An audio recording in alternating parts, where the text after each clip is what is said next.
Well, you know, restoration is pretty simple, because all you do is basically take a vehicle apart and restore everything that's broken or reproduce pieces that are missing, but you always have a pattern. And as I was saying before, that I'd been to a lot of military meets and saw GPWs and Willys Jeeps, and you know, there was a lot of them, and I wanted to find the history, and the history is that American Bantam built the first Jeep, and I'd seen this black and white photograph of this Jeep with round fenders, round hood and big windshield. After doing a lot of research and getting onto Bill Spear's website, I found out about how the Bantam came to being. So the next thing was, well, do you want to build it? Yes, I did want to build it. It couldn't be any harder than any other Jeep, other than finding the parts. Well, that was the hardest part, was finding the parts. So Mr. Bob Brandon in Butler, Pennsylvania, through the Rooster Tails, said that he had a 39 Bantam Roadster cowl. And the cowl is what you need to start. That's what the Bantam factory did. They split the cowl in half and added 6 inches to give the width of the vehicle, and made basically everything else using that 39 Roadster cowl. So I procured that from Bob Brandon. He also had a set of differentials and a gearbox and transfer case and a spare wheel and a couple of bits and pieces, so I bought everything. And he said, well, while you're here, I'm not far from the Smithsonian, why don't I take you there so you can see Gramps 007, the oldest Jeep in the world, and I'll see if I can get permission for you to photograph it. So he did get permission for me, and I took 200 photographs and 16, 18 pages of measurements. I was there all day with my wife. I don't think I moved anywhere. She just brought me lunch, and I took all the measurements that I could with a film camera at the time. And then I came back and said, well, this is not too bad. I come back with half a vehicle and all the photographs. I'm ready to go. So the next thing was to procure a chassis so as I could see. And another club member, Dr. Terry Williams, had the nicest, rustiest chassis you could possibly imagine. And he said, yes, you can come down to League City and pick it up, under pain of death that I don't return it to him. And he was a very nice guy, and I told him what I was going to do, and he probably thought I was crazy, and he said, well, I'll get my chassis back in 3 months, and this guy's done nothing. But from that chassis I learnt the size of the rivets and the gauge of the metal, and roughly the engineering ways that they did the chassis.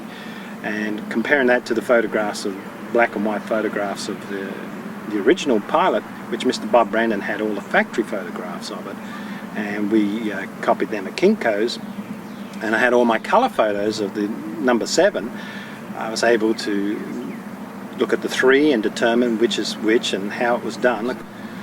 So then I realised that after 2 years of collecting new old stock pieces like instruments and tail lights and headlights and various other bits and pieces like a new old stock engine, and having a wiring harness made by Darcy Miller in Australia for it. He sat there for 10 hours with me in that vehicle measuring all the wires, and I said, well, I'm gonna build this.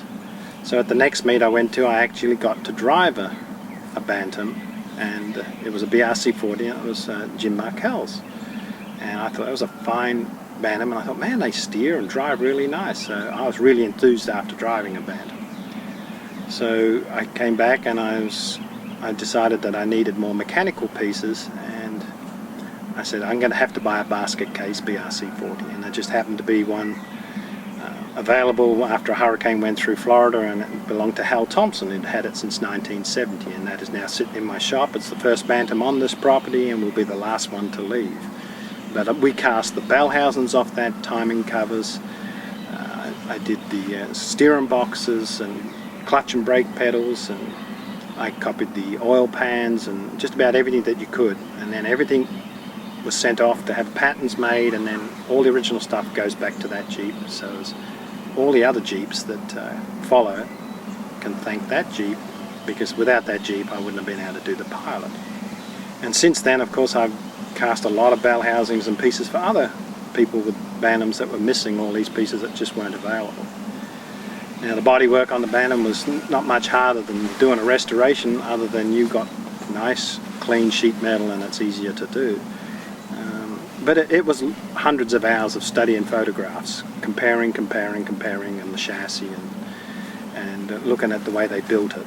and that's the way that I built that vehicle. And I wanted it to be as true and authentic as I could. And you know, sometimes I'd make pieces 14, 15 times and throw them out, and my wife would come in, "What, you worked all day and you made this?" I said, "Yeah, but it's not right, it doesn't fit."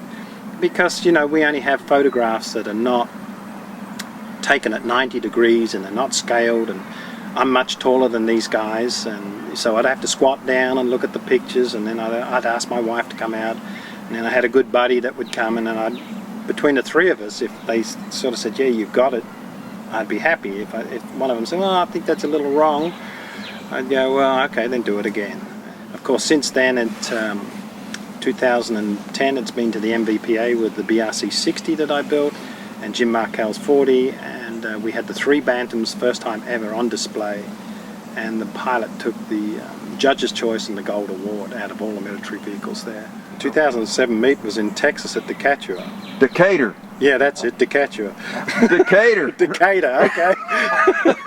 That's where I met Dr. Terry, and he said he wanted to have a talk to me, and he was asking me if I'd be interested in restoring his BRC 40s, and he'd had quite a collection. I think at the time he had a daily driver and maybe 7 or 8 basket cases in League City, of which I'd seen when I picked up the rusty chassis and taken back, and I said, "Man, that's a pile of crap in there." You know, I walked around all those Jeeps, and I said to myself, "Yeah, you could probably do 3 from what I saw." And he goes, "Oh no, I want 8." And I said, "8?"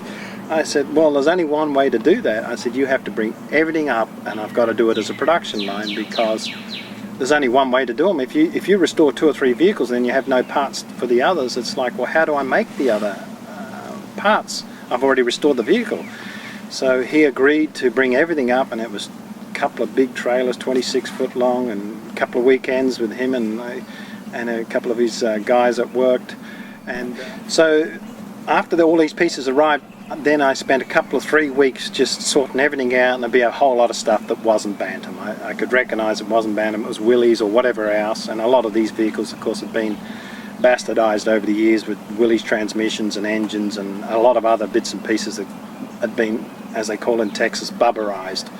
And so I said, okay, we're going to have to do it as a production, and then I would make every part that I needed to do these vehicles. If I needed 6 floors, I'd make 6 floors. If I needed the seats, I'd do the seats. Well, you know, I made 22 seats. I made 10 floors. I made 8 or 10 windshields.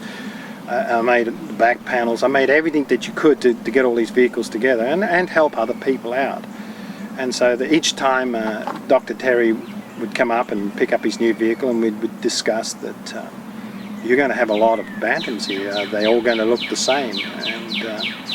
And he had a couple of rare ones, being the 4-wheel steer, his daily driver, and he had the Checker Jeep, which is a very rare Jeep. There was only 3 sent to Checker, and his one was number 1. And he said, "Well, I'd like that one restored first." Well, there's a lot of good historical photos of the Checker Jeep, and so I made the number plate and Hollybird and everything exactly like it.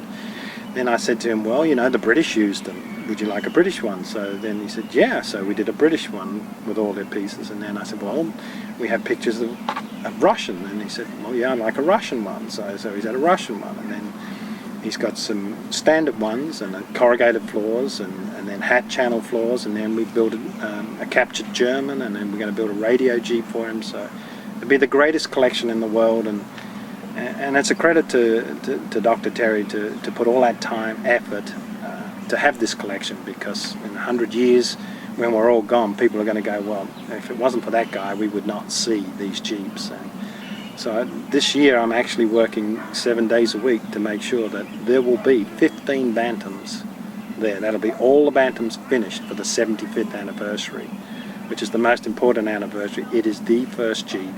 And everybody that comes will see the Pilot, the 60, and the Progression, and where they were actually used. And I just think it's a once-in-a-lifetime opportunity to see that many Bantams. There's never been that many Bantams in one place since World War II, because just they're all over the place, and we only think there's 69, 70 of them. To see 15 in one place, I think it's going to be an incredible experience.